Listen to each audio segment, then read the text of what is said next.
Las palabras más apropiadas para dar título a una película cuyo argumento estuviera basado en la trayectoria del motor diésel durante la última década serían evolución y revolución.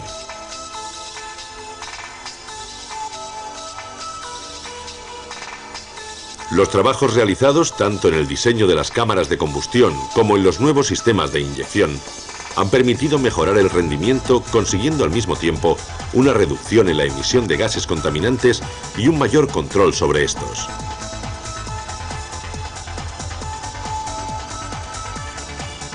La diferenciación entre los motores diésel viene determinada fundamentalmente por la forma en cómo se realiza la inyección de combustible.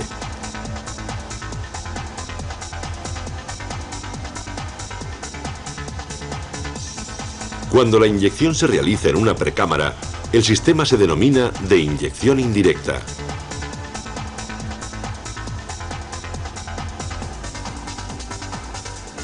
Y si el combustible es inyectado en la cámara de combustión, se denomina de inyección directa.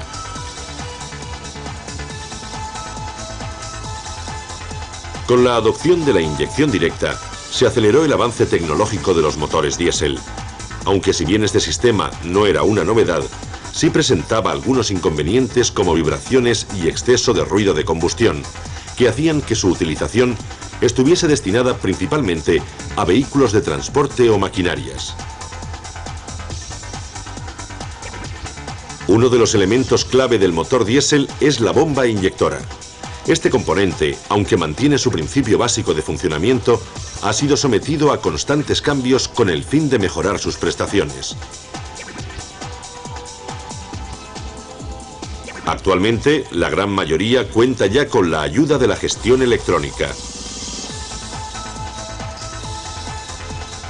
Sin embargo, no cabe la menor duda de que el principal avance y la auténtica revolución es el sistema de inyección llamado Common Rail o inyección de conducto único.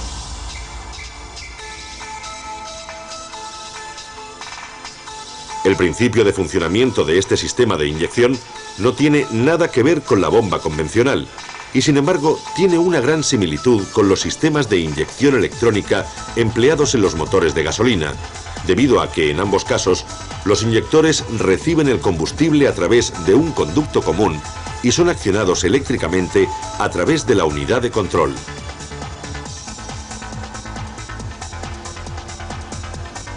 Veamos cuál es el funcionamiento de este circuito. El combustible almacenado en el depósito es aspirado por una bomba eléctrica y enviado hasta el filtro principal. Desde aquí, y una vez desprovisto de impurezas y de gotas de agua, es impulsado hacia la bomba de alta presión.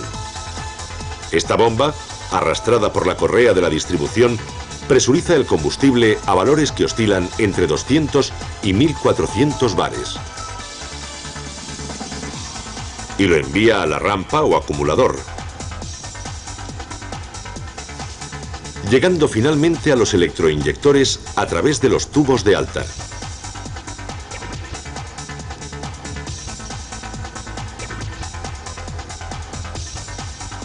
El combustible sobrante es canalizado hasta un refrigerador donde se reducirá la temperatura absorbida como consecuencia de la elevada presión, retornando desde aquí al depósito y quedando listo para iniciar de nuevo el recorrido. Para facilitar el estudio de este sistema, vamos a dividir el circuito en tres partes. Circuito de cebado o de baja presión.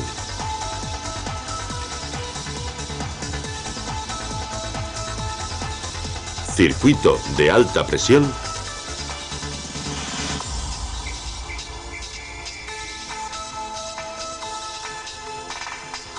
Y circuito de retorno.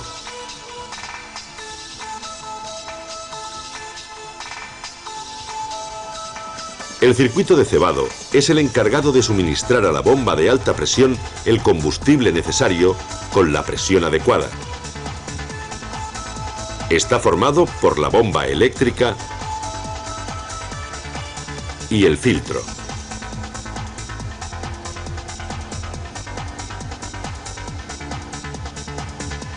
La bomba, alimentada con una tensión de 12 voltios a través del relé doble, no difiere de las utilizadas en los sistemas de inyección de gasolina. Generalmente son de tipo volumétricas de rodillos, ubicando en su interior las válvulas, tanto de retención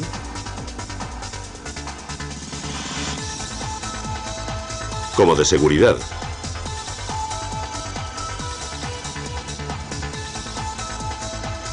El filtro, además de las funciones de filtrado y decantado del agua, se encarga de la regulación de la presión de combustible en el circuito de baja, controlando al mismo tiempo y, en caso de ser necesario, el calentamiento de dicho combustible. La regulación de la presión se lleva a cabo a través de una válvula que abre el conducto de retorno al depósito cuando la presión de combustible supera el tarado del muelle de control, estableciéndose de esta forma la presión de baja.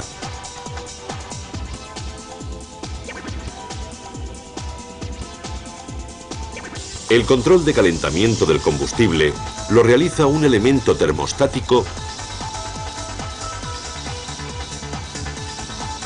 que abre o cierra el paso hacia un calentador.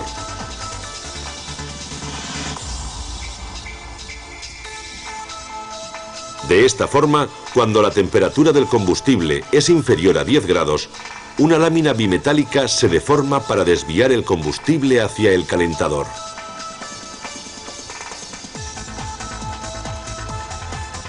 Regresando desde aquí nuevamente al filtro.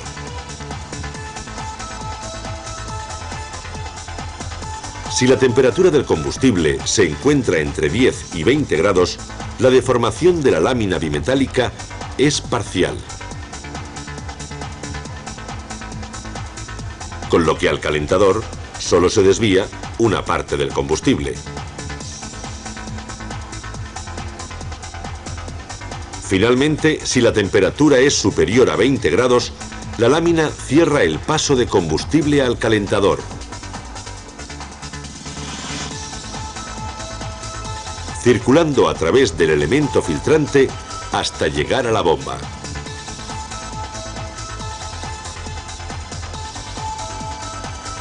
El circuito de alta presión comienza en la bomba, siendo esta precisamente la encargada de suministrar el caudal y la presión necesaria para el correcto funcionamiento del motor. Una de las características de esta bomba, y a diferencia de las convencionales, es que no son distribuidoras y, aunque generalmente son arrastradas por la propia correa de distribución, no necesitan calado. En la parte exterior podemos ver la entrada de combustible procedente del filtro, la salida de alta presión hacia la rampa,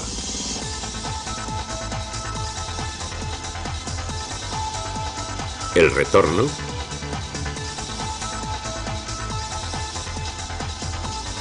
la válvula de desactivación del tercer pistón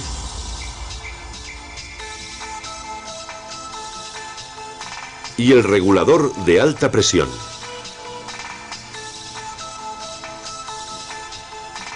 En el interior, una excéntrica solidaria al eje de la bomba acciona a 3 grupos de presión,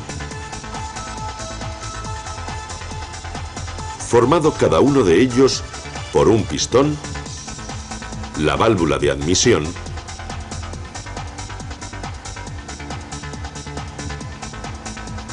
y la válvula de envío.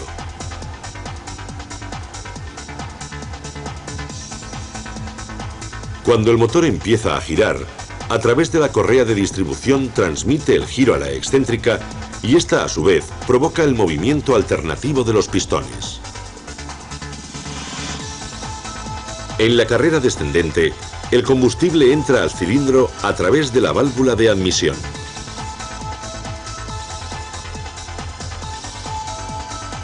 En la carrera ascendente, la válvula de admisión es forzada a cerrar el conducto de entrada